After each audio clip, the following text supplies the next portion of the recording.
Bismillahirrahmanirrahim. Assalamualaikum warahmatullahi wabarakatuh. Alhamdulillah wassalatu wassalamu ala Rasulillah wa ala alihi wa sahbihi wa man walah wa tabi'a hudah, amma ba'd. Alhamdulillah, pada pertemuan kali ini kita akan membahas tentang akhlakul karimah dalam Al-Qur'an, masih di dalam kajian tafsir tematik.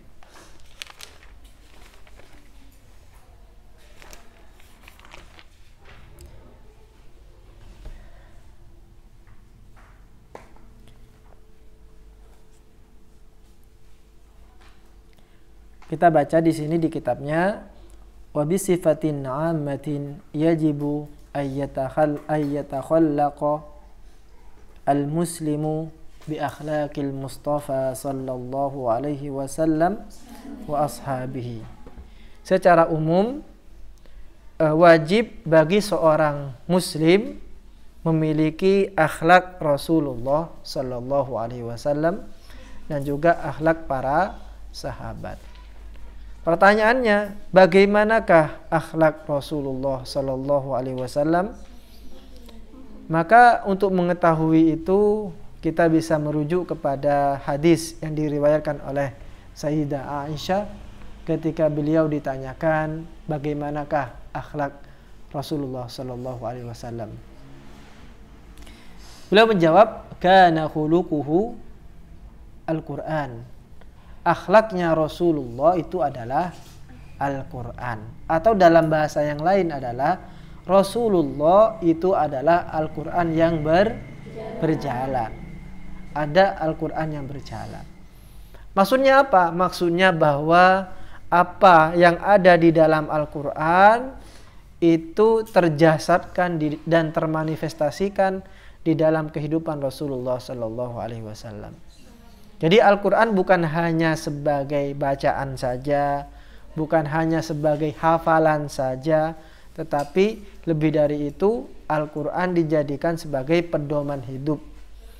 Jadi ketika ada sesuatu permasalahan, kembali kepada Al-Quranul Karim. Jadi menjadi pedoman hidup. Dzalikal kitabu la raiba fi hudan lil muttaqin.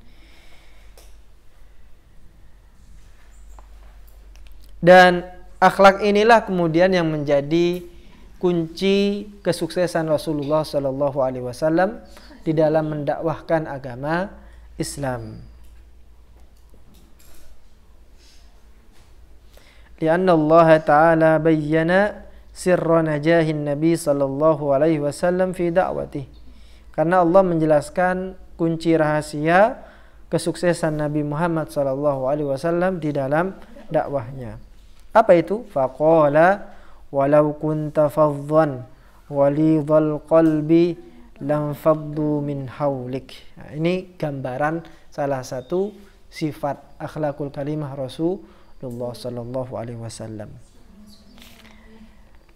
Contoh yang lain juga di dalam Al-Qur'an ditegaskan wa innaka la'ala khuluqin 'azim, yaitu surah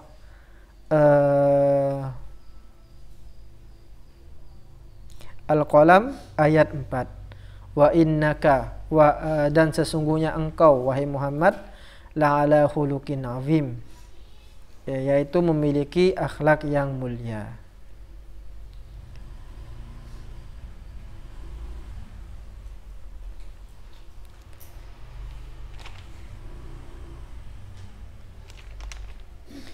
Kalau kita lihat di dalam Al-Quran, maka ajaran Islam itu kita bisa kelompokkan kepada 3. Yang pertama adalah akidah. Akidah ini meliputi bagaimana kita beriman kepada Allah, beriman kepada Nabi, beriman kepada malaikat, kepada alam gaib, kepada akhirat, surga, neraka, dan seterusnya. Itu akidah. Kemudian yang kedua adalah syariah. Syariah ini berkenaan dengan muamalah, hubungan kita dengan sesama. Bagaimana hubungan kita dengan teman, bagaimana hubungan kita dengan suami, bagaimana hubungan kita dengan anak, dengan rekan bisnis.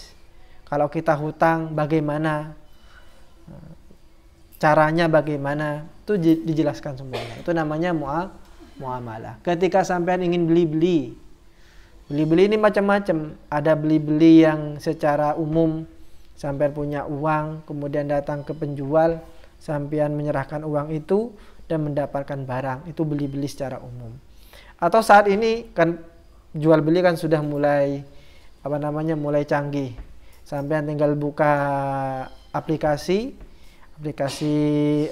Lazada satu misal, ataupun Shopee. Paling di sini yang banyak itu Shopee, teman-teman. Buka Shopee, kemudian tinggal klik gitu kan. Moro-moro datang ini paket. Paket. Gimana? Di sini teman-teman santri dibatasi enggak? Berarti aman-aman saja itu ya ini. Barang datang gitu kan. Paket. Ditanyakan, "Oh iya, punya siapa ini?" "Punya Cantika." Paket datang. Kan jual beli kemudian berbeda-beda, jual beli online. Itu namanya muamalah. Itu diatur semuanya di dalam Islam. Dan yang terakhir itu adalah akhlak. Akhlak yaitu etika, budi pekerti. Bagaimana seharusnya kita itu? Maka akhlak ini dibagi menjadi dua. Ada akhlak al-karimah. Karimah itu artinya terpuji. Dan yang kedua akhlak madhmumah. Madhmum itu artinya yang dicela. Dhammah, madhmum, yang dicela.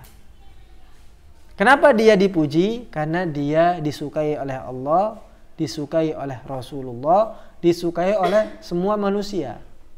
Jujur contohnya. Ini adalah akhlak. Apakah dia disukai? Ya disukai. Disukai Allah, disukai Rasulullah, disukai oleh orang semuanya. Maka disebut dengan akhlak terpuji.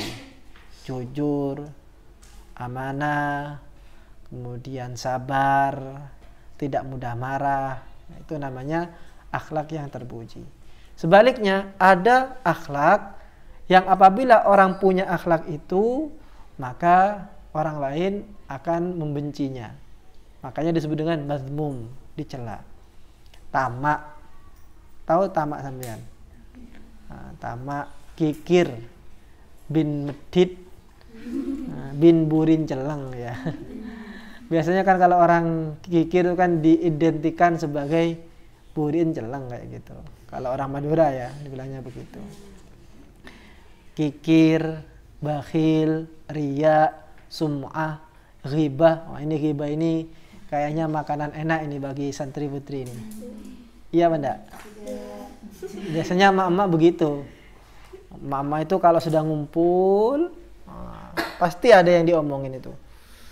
Entah itu siapapun, pokoknya yang datang itu, yang lewat di depan itu pasti diomongin. Ada orang cantik diomongin. Cantik itu Rek. Itu istrinya Muhyiddin itu, cantik itu.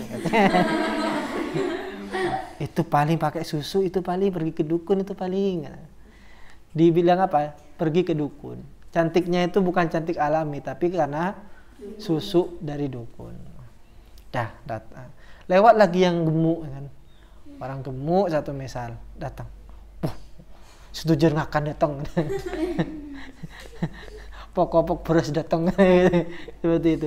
Dibilang seperti itu. Kemudian datang lagi yang lain. Begitu seterusnya. Semuanya akan dikomentari tanpa terkecuali. Itu namanya ghibah. Kenapa disebut dengan ghibah? Karena berbicara tentang seseorang dan orang itu tidak ada di situ. Makanya orang yang tidak ada disebut dengan ghaib.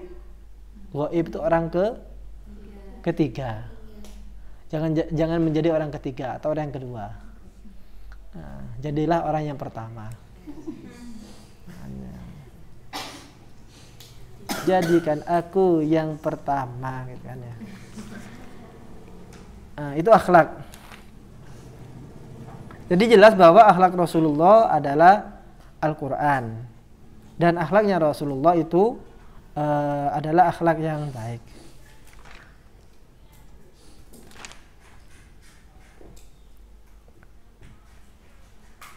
Lidzalika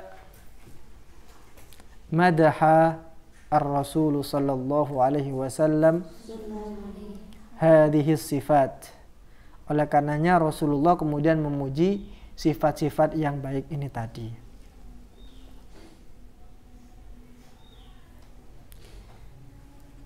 Dan akhlak ini menjadi barometer seseorang di hadapan Allah Subhanahu wa taala.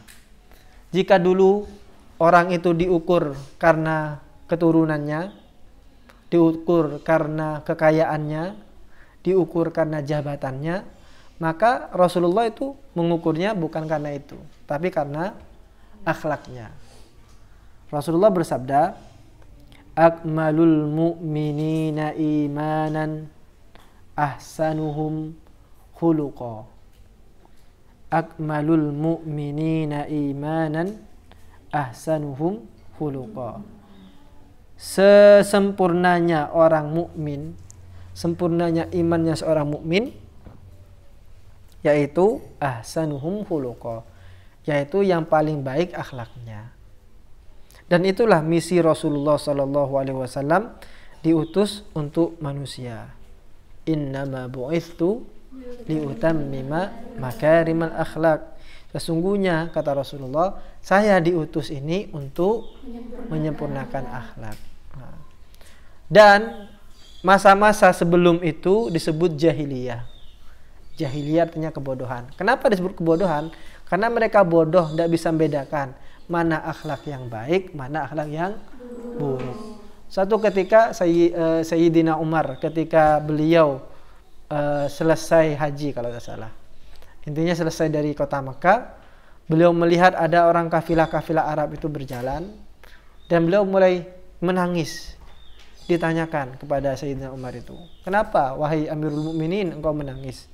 Jawabannya Sayyidina Umar, "Saya teringat dengan masa lalu saya." Bagaimana masa lalu beliau? Masa lalu beliau yaitu apabila beliau mempunyai anak perempuan, sebagaimana orang Arab ketika itu pada masa jahiliyah, itu mereka bukannya bangga dengan anak perempuan itu, tetapi dianggap sebagai aib, sebagai apa ya, sebagai ya kalau bahasa kasarnya sampah seperti itu, sehingga harus dibuang. Dan buanglah sampah pada tempatnya, sebagaimana mantan buang pada tempatnya, itu di gerobak itu kan ada tulisan tempat buang mantan. Al-Quran menggambarkan itu, wa idza busyira ahaduhum bil untha dhalla wajhuhu muswaddan wa huwa kadhim. Apabila diberitahukan kepada mereka bahwa anak yang dilahirkan oleh istri mereka itu adalah untha, perempuan, maka mereka akan marah. Jadi mukanya merah padam, kelihatan marah. Wa huwa kadhim. Bagaimana akhirnya? Ya sudah, dibunuh hidup-hidup, dikuburkan hidup-hidup.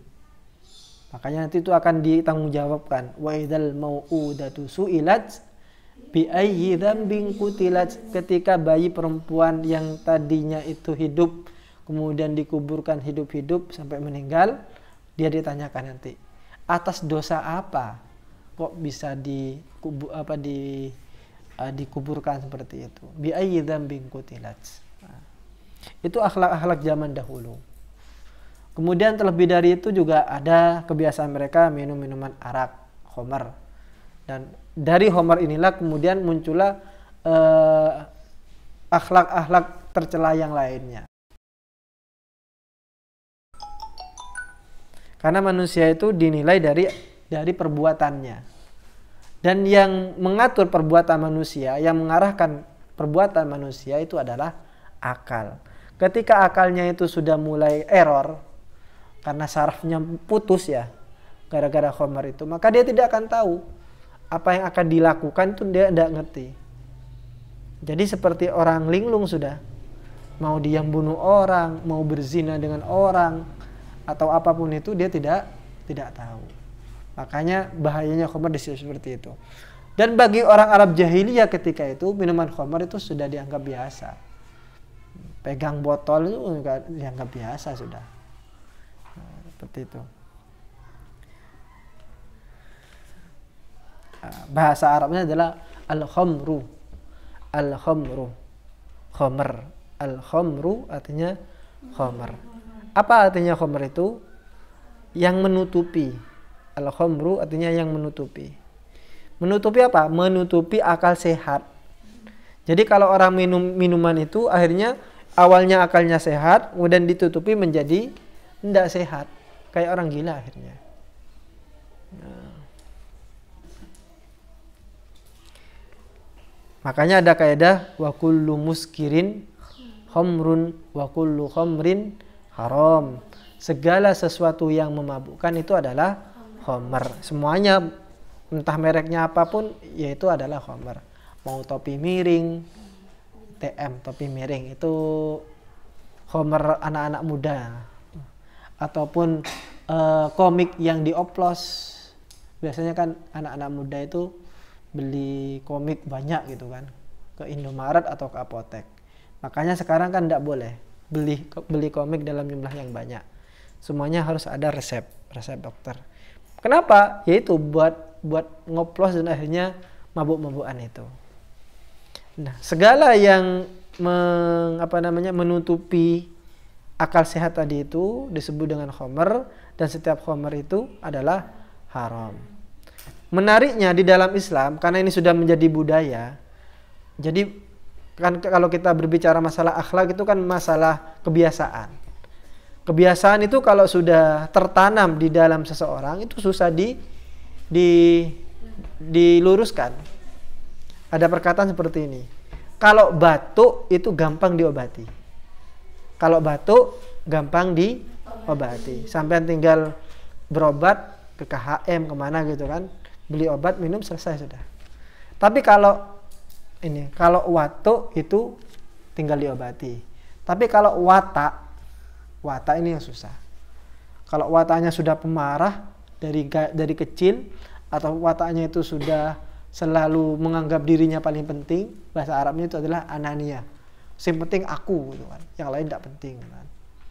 Anania namanya. Bahasa Inggrisnya itu kardiman. Karep tibi man menyaman. Pokoknya engkau mun yang lain ini kayak gitu itu. Mau ngambil jabok gitu kan ya. Antri. Orang yang kardiman dia tidak mau ngantri, langsung ngambil di tempat paling depan. Apa kamu? Berani saya, wanita gitu. Gelut ayo gitu. Nah, itu namanya anania. Ini kalau sudah menjadi kebiasaan susah. Menariknya khamar ketika itu menjadi kebiasaan, artinya menjadi akhlak yang sudah biasa bagi mereka, akhlak tercela dan dianggap menjadi biasa. Nah, Islam ketika ingin mengobati itu semua, Islam tidak moro-moro langsung mengharamkan. Pokoknya khamar itu haram, enggak. Bertahap. Nah, bertahap. Ada 4 ayat kalau tidak salah yang berbicara tentang hal itu. Tentang khamar itu. Saya lupa urutan ayatnya, yang jelas itu bertahap. Yas'alunaka 'anil khamri wal maisir qul fihima itsmun kabir wa manafi'u lin-nas. Ditanyakan bagaimana hukumnya khamar? Oh, khamar itu ya ada baiknya, ada buruknya. Baiknya apa? Baiknya kalau musim dingin minum khamar itu maka kita akan merasa lebih hangat. Kalau minum khamar itu ketika kita banyak masalah, kita minum khamar maka masalah seakan-akan hilang. Seakan-akan. Kenapa? Karena ngefly sudah hilang itu. Setelah sembuh, ya ada lagi masalahnya. Kenapa ya? Karena memang tidak menyelesaikan masalah. Cuman kita dilupakan dengan masalah itu. Yaitu manfaatnya. Manfaat dari khamar. Wa ithmuhuma akbaru min naf'ihima. Sedangkan kemudaratan yang ada di dalam khamar itu lebih bahaya. Di ayat ini Allah tidak jelaskan secara detail hukum khamar. Ini apakah boleh atau tidak? Masih seperti itu. Lama setelahnya kemudian ada orang sholat. Zaman Nabi Muhammad itu ada orang sholat ngimamin. Yang dibaca itu adalah surah Al-Kafirun. Qul ya ayyuhal kafirun. Terus la a'budu wala. Terus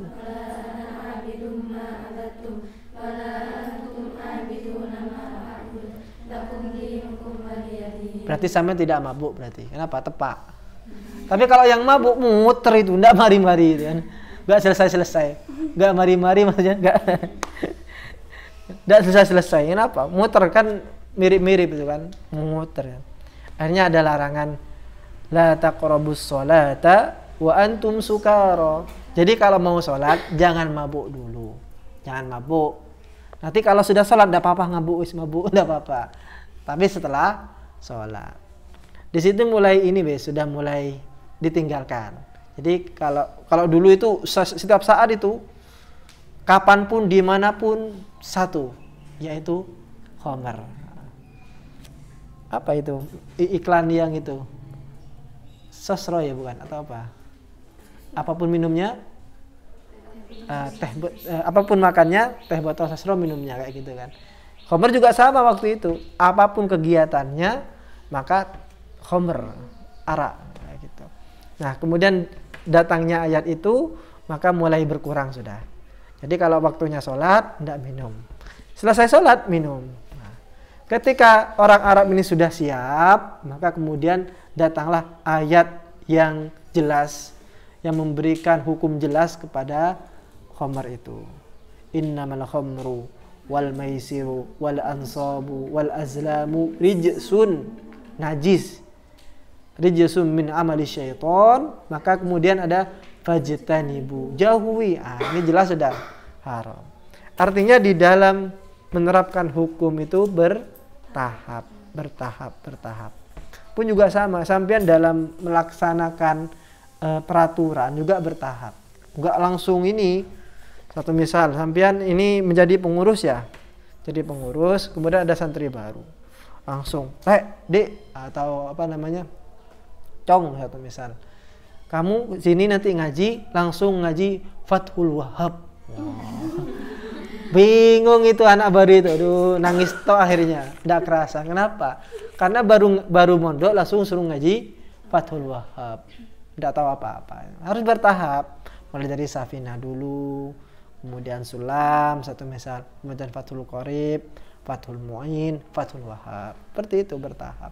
Pun juga sama, ketika sampean nanti menikah satu misal, dan kebetulan sampean menikah dengan cowok yang sampean tidak sukai, karena sampean dipaksa oleh orang tua. Ya bertahap, nggak langsung kemudian sampean langsung hidup sama dia, sama cowok itu langsung membaur begitu saja, enggak, bertahap.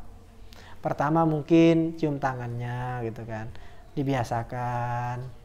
Akhirnya sudah mulai tumbuh benih-benih cinta itu.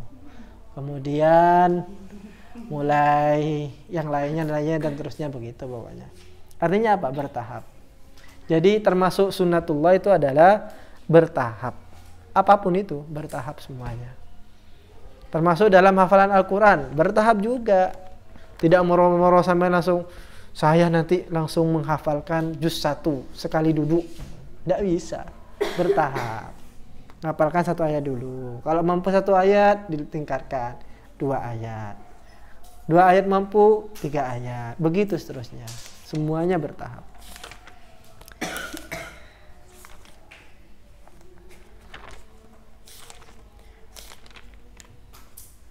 Maka oleh karenanya ketika kita dituntut untuk mempunyai akhlak yang baik sebagaimana Rasulullah SAW, maka penting bagi kita yang pertama memahami isi kandungan dari Al-Quran.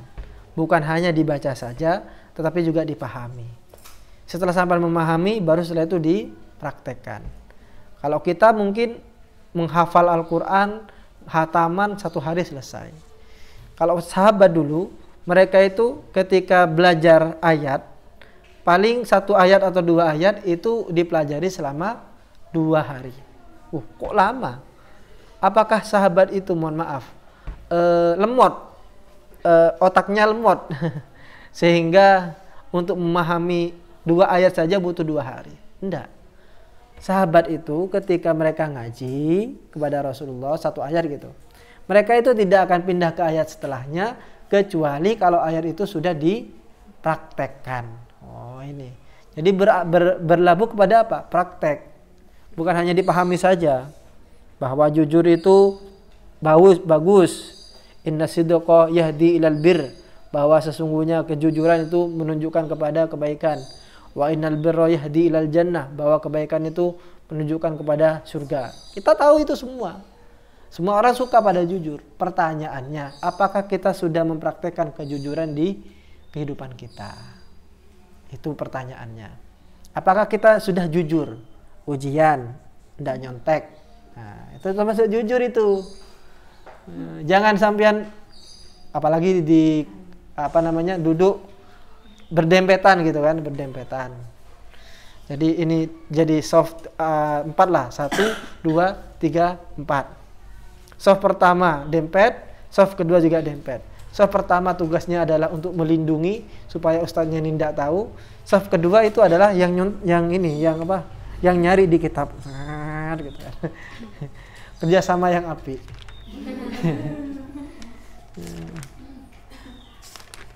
Saya perhatikan kalau dalam ujian kompak anak-anak itu, kompak. Tapi giliran suruh kebersihan atau suruh piket gitu kan. Kan biasanya kan di kelas itu kan ada daftar piket gitu kan. Untuk piket itu aras-arasan. Paling yang piket 1 orang. Padahal di daftar piket itu ada 4 atau 5 orang yang harus piket di hari itu. Tapi kalau giliran ujian, kompak. Nah, itu saja yang bisa kita sampaikan. Mudah-mudahan bermanfaat. Jika ada salah keterangan, mohon maaf yang sebesar-besarnya. Wallahul muwaffiq ila aqwamit thoriq. Wassalamualaikum warahmatullahi wabarakatuh.